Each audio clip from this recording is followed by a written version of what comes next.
Greetings to you today and welcome to our daily Devo for Thursday, August the 29th today. Our devotion today is entitled Desires, and the Charles Dickens portion of this comes from the life and adventures of Nicholas Nickleby. We've been here before with old Nicholas. "I am not a man to be moved by a pretty face," muttered Ralph sternly. "There is a grinning skull beneath it, and men like me who look and work below the surface see that, and not its delicate covering. And yet I almost like the girl, or should, if she had been less proudly and squeamishly brought up." Notwithstanding the deadly hatred which Ralph felt towards Nicholas and the bitter contempt with which he sneered at poor Mrs. Nickleby, notwithstanding the baseness with which he had behaved and was then behaving and would behave again if his interest prompted him towards Kate herself, still there was, strange though it may seem, something humanizing and even gentle in his thoughts at that moment. He thought of what his home might be if Kate were there. He placed her in the empty chair, looked upon her, heard her speak. He felt again upon his arm the gentle pressure of the trembling hand. He strewed his costly rooms with the 100 silent tokens of feminine presence and occupation. He came back again to the cold fireside and the silent, dreary splendor. And in that one glimpse of a better nature, born as it was in selfish thoughts, the rich man felt himself friendless, childless, and alone. Gold for the instant lost its luster in his eyes, for there were countless treasures of the heart which it could never purchase. Sounds like a man whose heart and emotions are quite torn and divergent, for sure. Some thoughts from Gene Fisher now. At the end of this scene, Ralph Nickleby, the rich, hard-hearted uncle of Nicholas and Kate Nickleby, has a brief glimpse of his need for companionship. With selfish ambition and the desire not to share his wealth with his brother's poor widow and her children, Ralph had sent them away.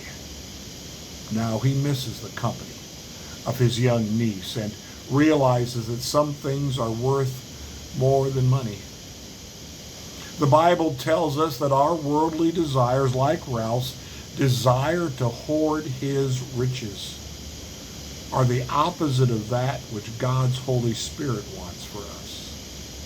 Along with selfish ambition, the Bible lists other worldly desires as sexual immorality, impurity, lustful pleasures, idolatry, sorcery, hostility, quarreling, jealousy, outbursts of anger, selfish ambition, dissension, division, envy, drunkenness, wild parties, and other sins like these. Galatians chapter 5, verses 19 through 21. To the contrary, the Holy Spirit wants our hearts to be filled with love and joy and peace, and patience, kindness, and goodness, faithfulness, gentleness, and self-control. Ephesians. Well, they don't give us the chapter. Galatians. My bad. Duh. It's been a busy day for me. Galatians chapter 5, verses 22 and 23. Though Ralph's home was filled with riches, there were countless treasures of the heart that he could not buy. Had he only been willing to share his wealth with his family, he might have been rich indeed. When we become Christians, we begin the transformation from worldliness to godliness. Romans 12:2. Learning to place people and relationships before things. We strive to be as much like God as possible, surrendering our worldly desires for those of the Holy Spirit. Ephesians chapter 4, verses 17 through 24. Romans 8:5, for those who live according to the flesh set their minds on the things of the flesh, but those who live according to the Spirit, the things of the Spirit. Once again, desires are all rooted in where our focus is. What's our value system? Is it a worldly, fleshly value system, or is it a heavenly, spiritual value system? Do we want to be like people in the world and have their values and their priorities allow those things of this earth that are passing away to rule us? Or do we instead want to pursue the things of God's kingdom? The things mentioned here: love, joy, peace, patience, those kinds of things versus the deeds of the flesh mentioned earlier in Galatians 5.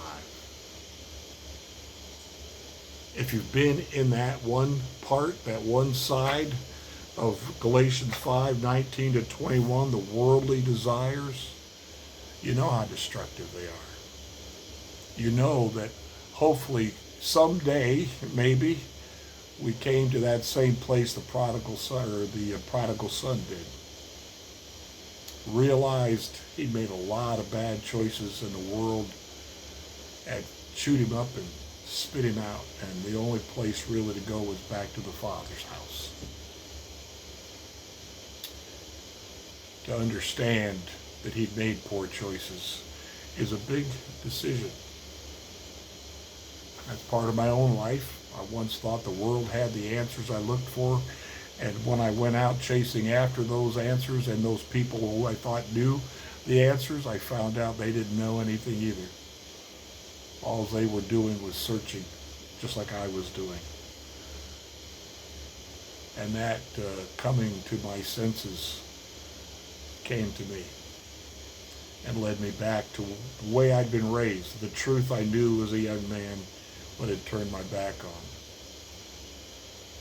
And certainly that transformation from worldliness to godliness is the best journey there is. I hope you know that. I hope you have and are experiencing that. And I pray and hope you're sharing that with others who need to hear that news also. Blessings to you today. Let your desires be the same desires of Christ and his kingdom today and every day. Blessings.